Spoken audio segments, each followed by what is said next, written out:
What's up, all you freaks and disasters? All you law-abiding, empathetic patriots just trying to make an honest living. It's your boy, Nate Houseman, your guide to the 21st century. And what a hell of a week Disney's having. And as James O'Keefe said, Disney is just the most glaring example of what's going on in the corporate world. All the corruption, all the hellacious, woke DEI bullcrap. We're going to go through a quick rundown of all the trouble Disney's having, from The Acolyte and Star Wars, Marvel, Doctor Who, and theme parks. And then we're gonna read some psychological studies, articles about narcissistic abuse and other close to B personality disorders, because I'm not qualified to diagnose Bob Iger and the board and the executive team at Disney, but they sure as hell fit the description of this diagnosis. Before we go any further, if you want to support this channel, support this program, whether you're watching it on YouTube, Rumble, Odyssey, Twitter, Facebook, or on podcast, click on the link to my website, natehouseman.net. I've got a whole bunch of cool resources for you, affiliate links to ways to make money in this crazy economy, and also ways to survive either in your home or in this crazy area of medical distrust and corruption and collapse of the medical establishment. Click on the link or click on any of the affiliate links in the description. I've also got a merch shop where you can buy a bunch of, well, nice mugs and t-shirts and caps. I like this one, Assets First, Greater Than Money. I'm really proud of this t-shirt. Insurance just go fund me with extra steps. I mean, two of the worst jobs I ever had were in the insurance industry. And that's a whole other topic, but it's emblematic of the problems in the corporate world. I mean, I'm as big a capitalist as you'll find, but that doesn't mean I like corporations. Corporations don't like capitalism either, so take that. Think about that. Now, from thatparkplace.com, Star Wars The Acolyte audience scores get even worse for Disney and Lucasfilm following introduction of lesbian witches. Okay, so they started posting episodes of The Acolyte on Disney Plus, one episode a week.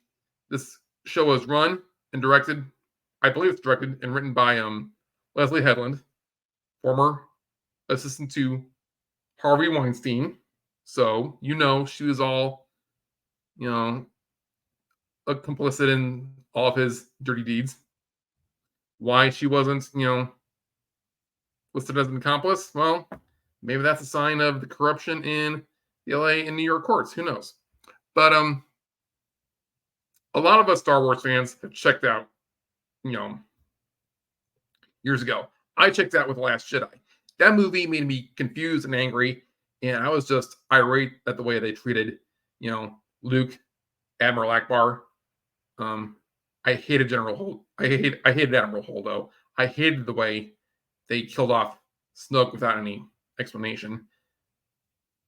That was a deliberate dismantling of what had come before. All the admiration that we had for these characters in the original trilogy and even the prequels. What Lucasfilm has done under Disney's control, and by extension, Kathleen Kennedy, her betrayal of George Lucas's vision is heinous enough. She should have been fired a long time ago. The reason she's not is because Bob Iger, the CEO of Disney, he's on board with it. The woke garbage, the woke dismantling of our popular culture, of our American mythos, isn't just isolated to Star Wars. It's going on across Disney and across Hollywood itself. Bob Iger is part of this, and you gotta wonder, they're not making any money with this, as we're going to see. They've lost money on their Star Wars purchase. They're losing money in the stock market. There's got to be another reason for this. they probably they probably take pleasure and delight in pushing our buttons.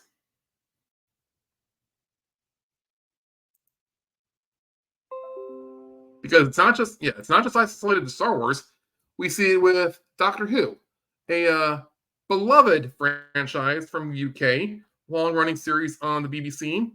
You know, it was revived in the early 2000s by Russell T Davies. We thought once he came back, oh, things were going to get back on track. The 13th Doctor, the 13th incarnation of the Doctor, was a flop. So we thought, okay, bring Davies back in, he'll set things right.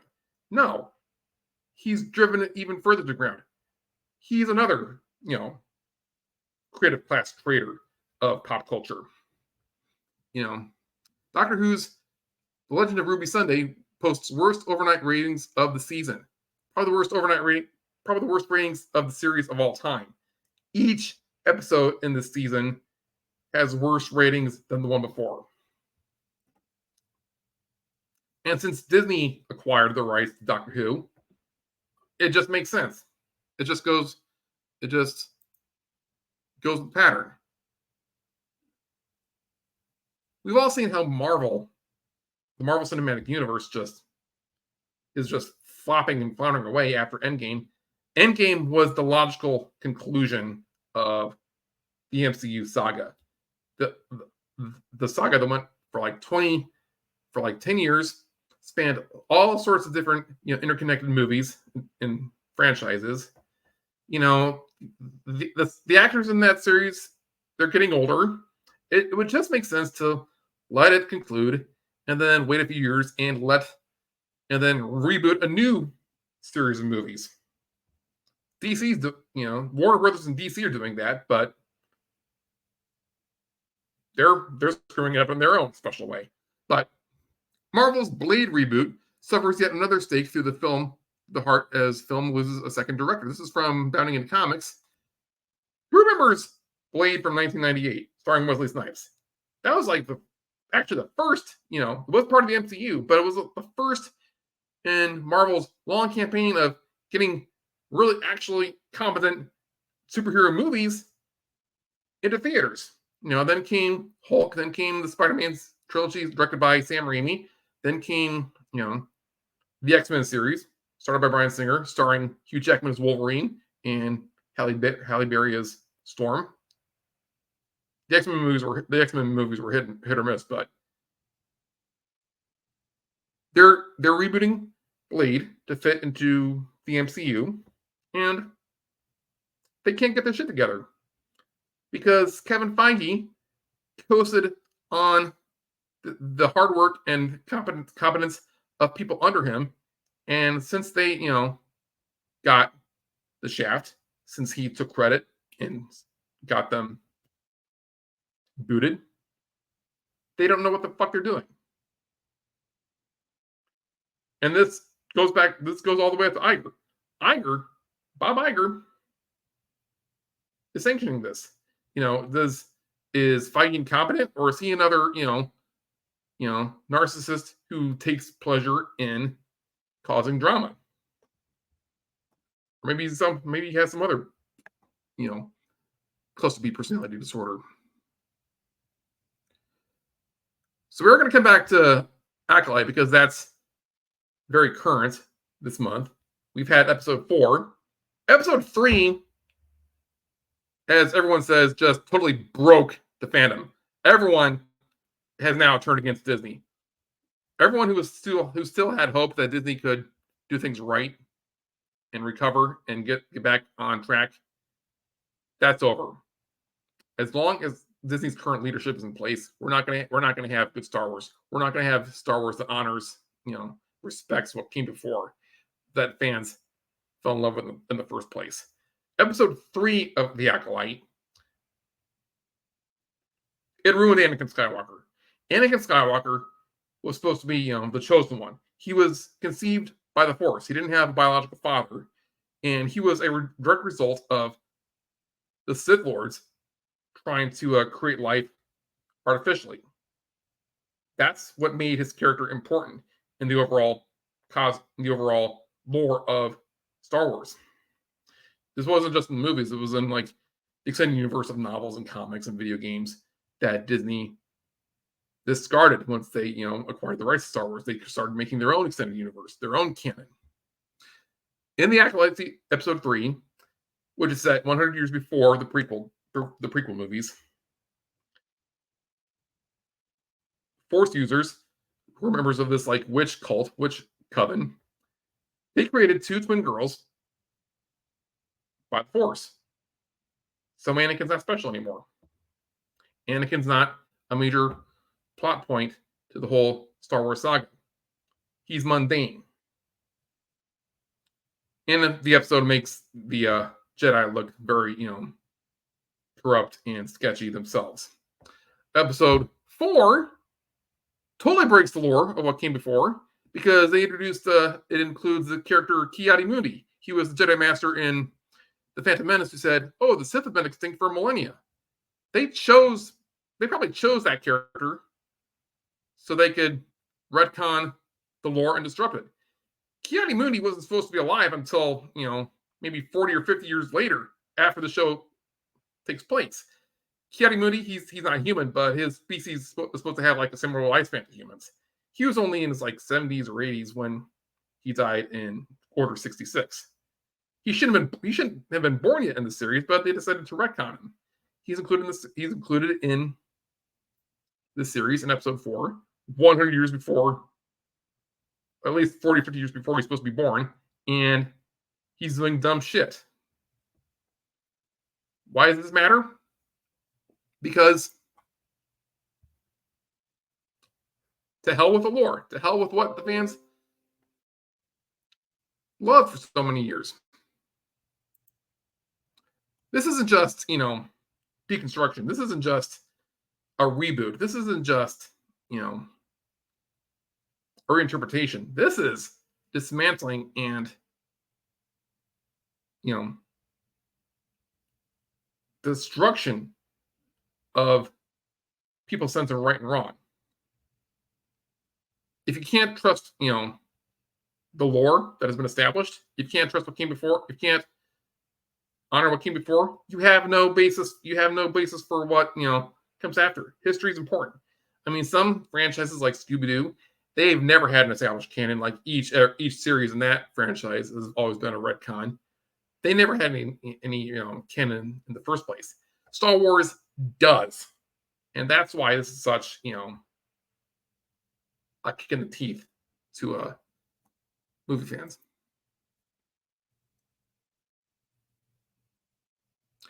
Bear with me as my page loads. I've got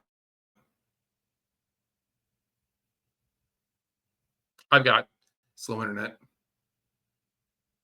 Epic Mike on Twitter, he's part of the Geeks and Gamers, team, points this out about Dave Filoni. Dave Filoni, who was the showrunner of a couple of Star Wars animated series, Clone Wars and Rebels, everyone thought, Dave knows what's going on. He worked directly under George Lucas. He understands Star Wars. He'll set things right. No, he's another traitor. The witch coven that totally broke lore was his idea. He had already created the witches of Dathomir in the Clone Wars, which was supposed to be, the kind of community that Darth Maul came from. But knowing what we know now about Dave Filoni's wife, how she's a Wiccan and possibly a Satanist, I've seen her take a selfie with a very suspicious coffee mug. We now know that we can't trust Dave Filoni. He's another sellout. Another tweet about Ki-Adi-Mundi, which I made the point over. Now, why is it important? Why is this significant now? So many Star Wars fans, so many Marvel fans have left. Why is there such a big fuss about the Acolyte now? Because it's reaching the mainstream. Because the non-fan websites, the non-YouTubers, the reporters and journalists in, I shouldn't call them journalists because they're they're shills. But the personalities in the mainstream media, the corporate media, they're taking notice of what a violation the acolyte is. This is like the worst. This is probably the worst lore breaking yet.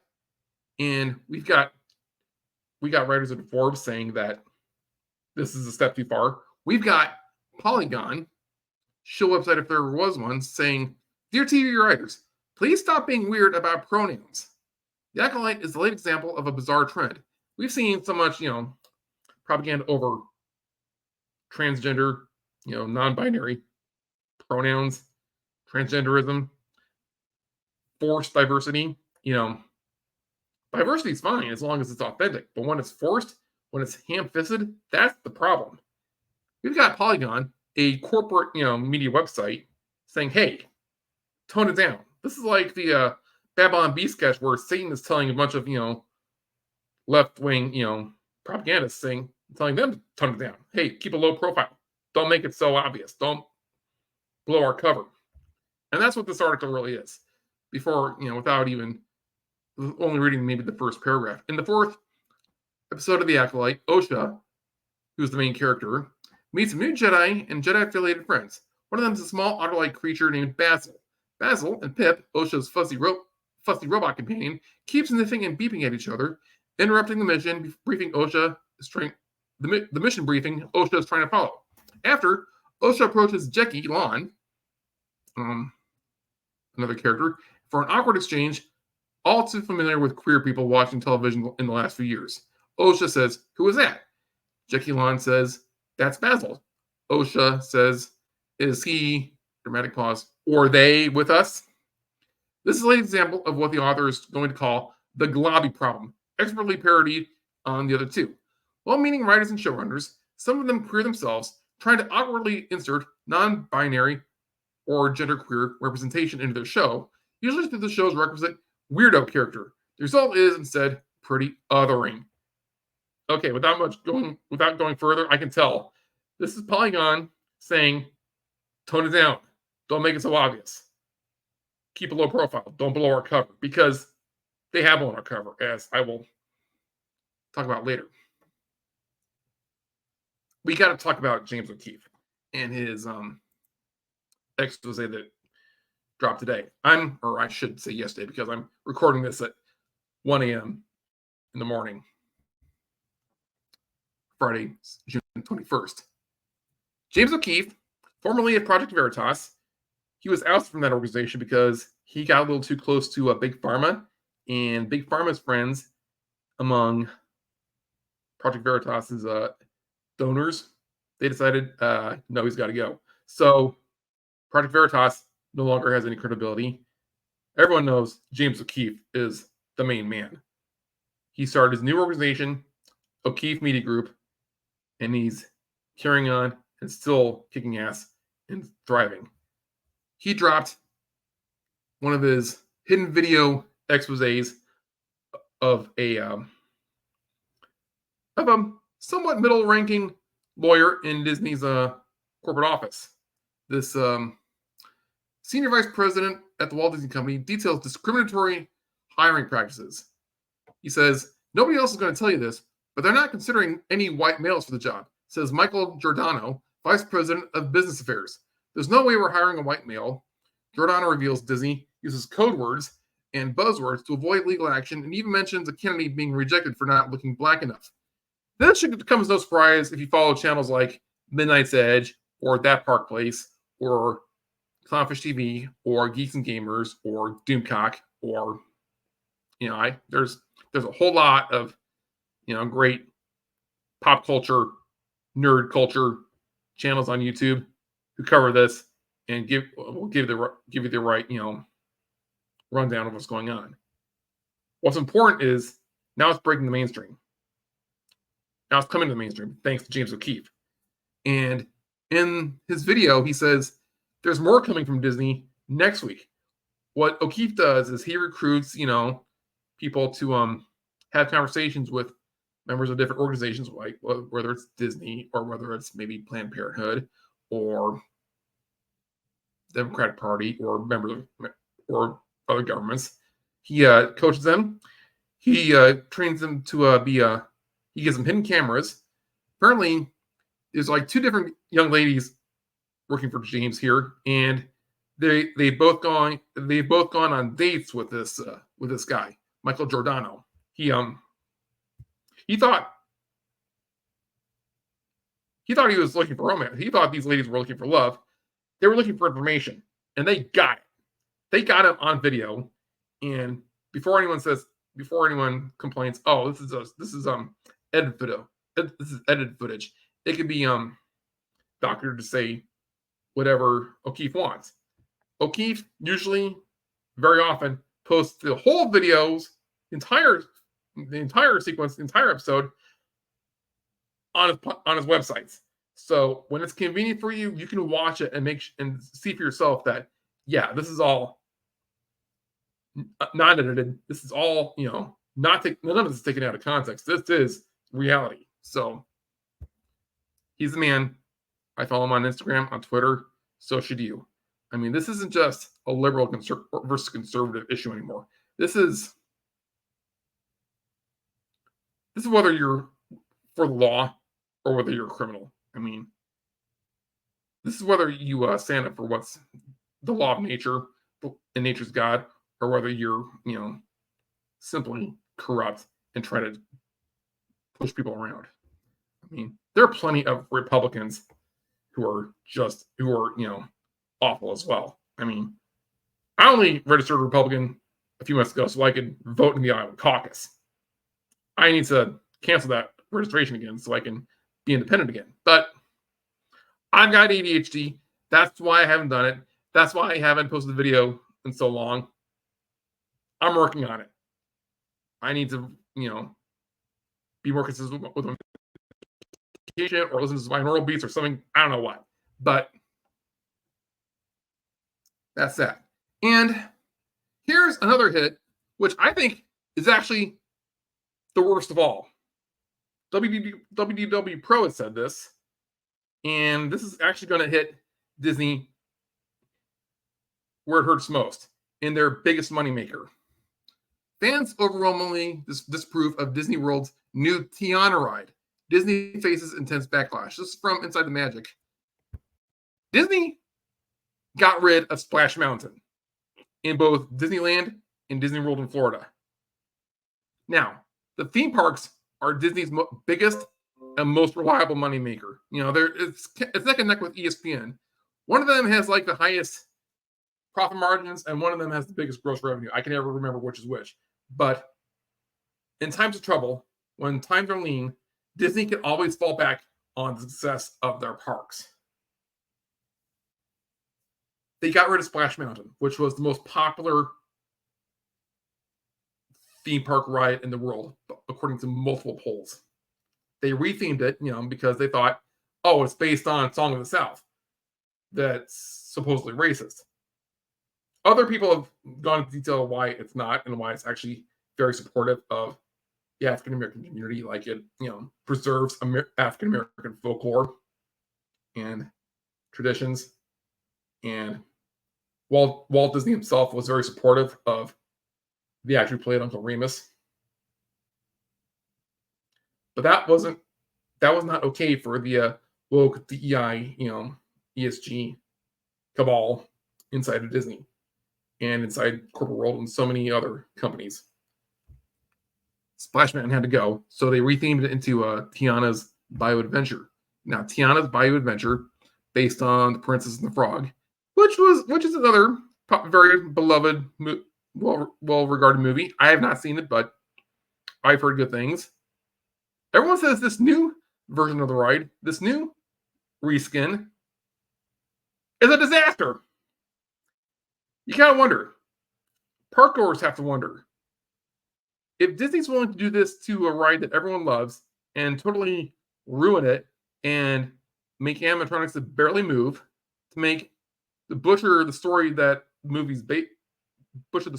the ride is based on, and totally go off lore, if they could do that to Splash Mountain, what other attractions is Disney willing to do that to? This is going to hit Disney harder than anything. I mean, lawsuits are coming from the O'Keefe expose. Lawsuits are going to come from Gina Carano and all the things she's going to uncover in Discovery, thanks to her backing by Elon Musk. This really is going to hurt Disney where it counts, in their biggest, most reliable profit center. We're going to talk about narcissistic personality disorder, how how narcissists infiltrate companies, corporations, take over leadership, and run them into the ground. But first, I want to mention a way you can support this program. It's one of the affiliate links listed in the description. And I want to give you some encouragement and some good reasons to take part in it. This is I Trust Capital. Now, I Trust Capital is a platform for you to build a retirement plan based on precious metals like gold and silver, as well as cryptocurrency like Bitcoin, Ether, a whole lot of trusted cryptocurrencies that have been tested and are considered valid. Now, the reason I bring this up is Disney and a whole lot of other companies like Bud Light, like Target, they're driven to do all this politically alienating garbage and propaganda because they're controlled by money managers like BlackRock, like Vanguard, like all sorts of institutions that own a lot of shares in these companies and are able to set the terms and set the agenda. What's really evil about these financial institutions is they use your retirement money. If you have a 401k or an IRA or a mutual fund, it's very likely based on the stock market.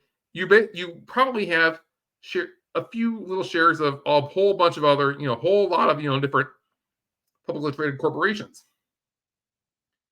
You don't run these plans yourselves. You probably entrust them to an investment manager at one of these big institutions. These big institutions are using your retirement money to force politically alienating policies in the companies that we rely on. So there's two ways to get out of this. Either launch a class action lawsuit against these institutions for violating their fiduciary duty, or taking your money out of these retirement plans and rolling them over into something like I Trust Capital or Noble Gold, which is another one of my affiliate partners, or any retirement plan that deals in things other than stocks, say precious metals, crypto, commodities. Take the power away from the institutions.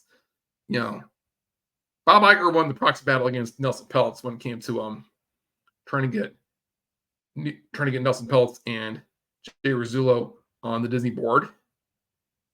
Bob Iger fended them off, probably because any mom and pop, any retail stockholder who knew they had Disney stock probably got rid of it long ago, and anyone else, they just let their institutional money managers vote for Bob Iger and his board members and his flunkies in the board. So get out while you can. Roll your retirement plan into I Trust Capital or any of the other links I've got in the description, and take your power back. Not necessarily financial advice. I'm just offering it as a way to help yourself and help the program. Now, a couple articles about narcissism in the workplace. Like I said, I'm not qualified to diagnose, the members of the Disney corporate board or the C-suite, but they do fit a pattern. This is from choosingtherapy.com. DARVO, which stands for Deny, Attack, Reverse, Victim, and Offender. It starts, while every abuse situation is unique, strategies abusers use to maintain their status share some similar themes. Many abusers use DARVO, ploys to deny their wrongdoing, attack the offended, and reverse roles with the victim to make themselves the victim or harmed person. I didn't pull it up, but another Forbes another Forbes writer, Paul Tassi, is trying to blame, you know,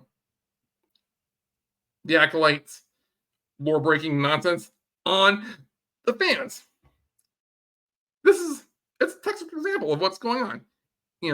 Narcissists in Disney and in the corporate media. We're in an abusive relationship with the powers that be. We got to figure out a way to break free. And the good news is we are slowly, steadily, one step at a time, getting out of this prison. This article goes on to say, explain what Darvo is. The heading say the abuser will deny any wrongdoing. They will attack their accuser, and they will reverse victim and offender. So they'll try to spin it and say, "Oh no, you're the one who's in the wrong." And they'll use some very deft, very emotionally expressive, acts, emotionally, powerful language and tone of voice to make it seem like, "Oh no, you're the problem." I've seen this in my own family. A lot of people have probably seen this in the workplace or at the government office, in school, with whether it's teachers, administration, school bullies, and not even realize that they're being abused because they've been conditioned to think they're the problem. The effects of Darvo. Darvo takes a terrible, uncomfortable, or traumatizing event and continues the cycle of abuse. Now the person has to deal with the original event and the damaging effects of Darvo on their mental and physical health. According to Dr. Harsey, the intent of Darvo is to silence victims, either through confusion, invalidation, or even intimidation. By denying that any mistreatment occurred, or downplaying the harm it caused, attacking victims' credibility, and then playing the victim, perpetrators attempt to instill doubt among their victims. Did the abuse really happen in the way I remember it? Am I overreacting? Is it actually my fault? Data indicate that people exposed to Darvo during confrontations with perpetrators report feeling greater self-blame for the wrongdoings they experience. Ultimately, Darvo tries to distort the way victims think about themselves and the abuse they experience. This has been happening to conspiracy theorists. This has been happening to the fandom menace, like the channels I mentioned, Nerdrotic, Midnight's Edge, Geeks and Gamers, Doomcock. They've been bravely and astutely saying, "Hey, there's a problem in Hollywood. There's a problem in pop culture." And they've been blamed and attacked as a vocal minority, as the problem themselves. We're coming around and realizing the fandom menace, the geek and nerd culture squadron, in this nexus, they were right all along. They are being vindicated because enough people have recognized the signs of narcissism and cluster B abuse, and they're wising up. Now, you'll look at another article from psychologytoday.com. Why companies hire narcissists. New research on dark traits in earnings management is reviewed. This article is from January 2022. The author is Arash Amamzadeh. Earnings management refers to the ethically questionable practice of manipulating the earnings upwards to attain desired financial results. People with dark personalities, such as narcissism, are more likely to be hired because of their willingness to engage in earnings management. Interventions to combat earnings management need to target different stages of the hiring process and accounting matters. I guess that's not the main point of this article, but of this video. But why do companies hire dishonest and unscrupulous employees, such as managers with dark personality traits, such as, e.g., deceitful, manipulative, and exploitive managers? Ling Harris and colleagues, in their paper in Press, the Journal of Business Ethics, suggests companies hire managers whose willingness to push ethical boundaries aligns with organizational objectives. So, hello, Bob Iger. Hello, the board. Hello, Disney board. The board members who Bob Iger handpicked himself over his tenure, he managed to replace any board members who would have held him accountable and replace them with bootlickers. Earnings management and dark personality traits. Senior accounting managers make accounting estimates and other judgments that influence the firm's financial statements. Though their goal should be transparency and accuracy, this is not always so. Earnings management refers to situations where senior accounting managers change their estimates and influence the financial reporting to reflect their desired level of earnings, not the firm's actual economic performance. Previous research suggests managers with dark personality traits are inclined to engage in unethical work behavior like earnings management. Dark personality traits are associated with the following personalities. Psychopaths are superficially charming but callous. Narcissists feel superior and entitled. Machiavellians are calculating, long-term manipulators. And sadists lack empathy and enjoy cruelty. A lot of these personality disorders have a lot of things in common. They have a lot of overlap. They are driven by power. They think in terms of power dynamics. They don't think in terms of right and wrong. They know the difference between, they know right from wrong. They have a conscience like anyone else, but they're not bound to their conscience like mentally healthy people are. Though dark personality traits tend to be dysfunctional and aversive, research indicates certain characteristics of individuals with dark personalities are viewed positively in contexts like politics and business. Which attributes? Self-confidence, impression management skills, creativity, innovation, and leadership skills, among others. Indeed, many people with dark personality traits, particularly Machiavellians, easily rise to leadership positions. Similarly, those with narcissistic tendencies are more likely to emerge as leaders, a phenomenon observed even in narcissistic children, because they are not shy about, tooting their own horn. They're not humble. They will openly tell you what great performers they are, even if they're lying. They're not encumbered by, they're not encumbered by self-doubt or consideration or maybe healthy skepticism of what the world is like. It's you could also refer to the Dunning-Kruger effect, how less intelligent people seem to be successful and intelligent people struggle in the workplace. I mean, I'm a genius. I know that because people tell me, not because I think so. And I'm barely getting by. I scrape together a living through Uber, checking groceries, freelance work. I don't have a six-figure job like members of my family because I'm not an ass kisser. I have integrity. Now, when you study narcissists in particular, but also psychopaths, Machiavellians, whatever, they are not shy about backstabbing people. They're not shy about, selling themselves or selling their, ideas, even if, they think or suspect or even know that their skills or ideas or products are inferior. They're just so good at appearing, competent that they're able to climb the ranks. You've heard the old saying, in the land of the blind, the one-eyed man is king. It means that someone with information, someone with knowledge compared to someone without knowledge and information, the person with information is going to have power.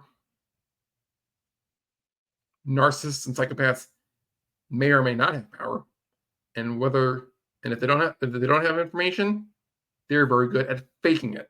So that's why they seem to get ahead. That's why all these evildoers are able to grab the reins of power and drive the organization into the dirt, off a cliff. Now, is their goal money, power, profit? It can be. But if you study the literature on narcissists, there's lots of good accounts on YouTube and Instagram and other social media. A lot of narcissists thrive on creating drama. They have what's called narcissistic supply. They crave strife, emotional, anguish from their victims. They take pleasure in it. They're energized by it. What we're seeing from the people in Lucasfilm and Marvel and Disney and throughout Hollywood and the corporate world, these people seem to take pleasure in pissing us off and pissing off the audience and making it seem like we, the audience, are the problem. I'm not saying they're narcissists. Definitely. Maybe I have said they are, but I'm not saying it definitely, but they fit the pattern. Now, here is the good news. I'm going to read this tweet by, what's the gal's full name? Sophia Armanini. This is a phrase this is a essay that's been going around social media, and it's too good. This is so good. I gotta read it in full. The narcissist's final trick: your path's liberation. In the intricate game of emotional chess the narcissists play, their final move is a grand spectacle of manipulation and emotional chaos. I call this the Great Vanishing Act, a disappearance so thorough it leaves you questioning your sanity, reality, and self-worth. Imagine this. After enduring endless cycles of gaslighting, manipulation, and emotional turmoil, just when you think nothing more can surprise you, they pull the ultimate stunt. This isn't just ghosting. It's a complete erasure of your shared history and experiences, leaving you feeling invisible. They create such a convincing story that even your closest friends, family, and perhaps even your pet starts doubting your version of events. It's a masterstroke of psychological warfare, and you're left bewildered and disoriented. In this final move, the narcissist reasserts their central position in their world. They manipulate the narrative to cast themselves as either the hero or the victim, painting you as the antagonist. They rewrite history, erasing your contributions and invalidating your experiences. But here's the twist. Here's the good news. This ultimate act is also your liberation. Their grand finale, ironically, signifies your freedom. The moment you understand that their disappearance and their distorted narrative they spin are their way of conceding, you reclaim their power. They have shown their hand. That's the big thing. They have shown their hand, and it's clear they have nothing left to play. Take, for example, someone who's been in a toxic friendship. After years of subtle put-downs and manipulation, their friend suddenly cuts them off and spreads rumors that paint them in a negative light. Initially, they might feel crushed and betrayed, but soon they realize this severance is an opportunity to rebuild their social circle with genuine, supportive friends. Or consider a professional scenario where a manipulative colleague, after months of undermining you, suddenly quits and leaves behind a trail of false accusations. While it might shake your confidence at first, it soon becomes clear that their departure is an opening to reclaim your professional space and prove your worth. This moment is your cue to rise. It's your chance to take the fragments they left behind and construct a life that's resilient and authentically yours. This is your rebirth. Your transformation. So when you encounter the narcissist's final trick, take heart. Understand this is your victory. It's your opportunity to gather the strength that they try to sap from you and forge it into a new, indomitable self. Stand strong, stand proud, because the game is over, and you, my friend, have emerged victorious. The point of this essay here is the narcissist, the abuser, they've run out of ammo. They've shot their bolt. They've got nothing left in the tank. They use it all on one grand, huge, spectacular, piece of, malice. But now you see them for what they are. Now the world sees them for what they are. Now the world sees Disney for what they are. They see what Bob Iger, Kathleen Kennedy, Kevin Feige, Russell T. Davies, the world sees them for what they are. The world sees the Democrats and the Republicans for what they are. They see the court system for what it is. They see their church leaders, their family members, the healthcare industry for what it is, for what they are. So now we have the information. We are no longer blind. The one-eyed man is no longer king. We all have the information, and we have the power to coordinate and make a better world for ourselves. The internet is speeding this process along. Say what you will about the negative effects of social media. I don't deny there are problems, but the internet and social media have been a net positive. So That's the good news. You know, Hollywood is collapsing. They had a writer's strike and an actor's strike last year, and they're behind on their production. They don't have enough content, you know, in the can to make money to last, to really be profitable in this year. Hollywood is collapsing. The pedophile networks are collapsing. They're being exposed. And independent media, like indie games, like independent comics, like pulp novels, like Razorfist likes to write, they're rising. They're coming up and getting a whole lot of support from a whole lot of grassroots support from the fans. The golden age is over. The silver age is over. We are now in the iron age of entertainment. It is the independence time to shine. So this is the light at the end of the tunnel. The franchises we used to love. I mean, we still have the old stuff. We still have the original trilogy. Those of you who have physical media, treasure them. You know, I'm not saying make copies because that violates copyright law, but share them with your friends. Share them with friends and family. Throw parties. Have viewing parties. Watch the original trilogy on DVD or even VHS or hell, even Betamax if you got them. You know, they're probably those physical copies are probably worth a lot of money by now, and you've still got Tolkien's original works, Lord of the Rings, Hobbit, whatever. We've still got classic TV like Magnum PI, like Transformers and GI Joe. You can watch them on Amazon. You can watch them on stream on YouTube. We still got the old stuff. We've got more content than we can watch in our entire lifetimes, multiple lifetimes. So we're set. I feel bad for younger kids and younger people who don't have any I guess mainstream entertainment to latch onto, but they've got the Iron Age. They can make stuff for themselves, and they can support things themselves. So that's the good news.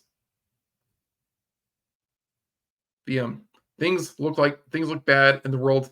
We're facing possible world war. We're facing possibly disease X. But this just means that the criminal syndicate, the cabal, the WEF, whatever you want to call them, they're getting desperate. I say this all the time. The powers of the force of evil are getting desperate, and they're going to spend their last bit of energy on one big splash, just like in this essay. We're winning, and we're finding out we're seeing them for what they are. There's a light at the end of the tunnel. So I will leave you with that. Like I said, if you find this content valuable, please give it a thumbs up, share it with anyone who thinks would get some value out of it, and subscribe, whether you're on YouTube, Rumble, Odyssey, Twitter, Facebook, podcasts. We're all in this together, and I want to give you resources to tough it out in this crazy economy. I'm working on a way to trade crypto passively. Let bots do it. Let TradingView send the signals to the exchange for me. I'm working on pulling some capital together so I can subscribe to the systems that let me do that. And I'm testing it. If I get this to work, I will definitely make a video and share this with not just my subscribers. I'm gonna go nuts sharing it on social media and most all the SEO I can over it because the technology is there for us to survive in this world. We just got to pull it together and think it through. So with that, I will let you go. This is Nate Houseman letting you know that more than ever, it's okay to stand up for yourself. Over and out.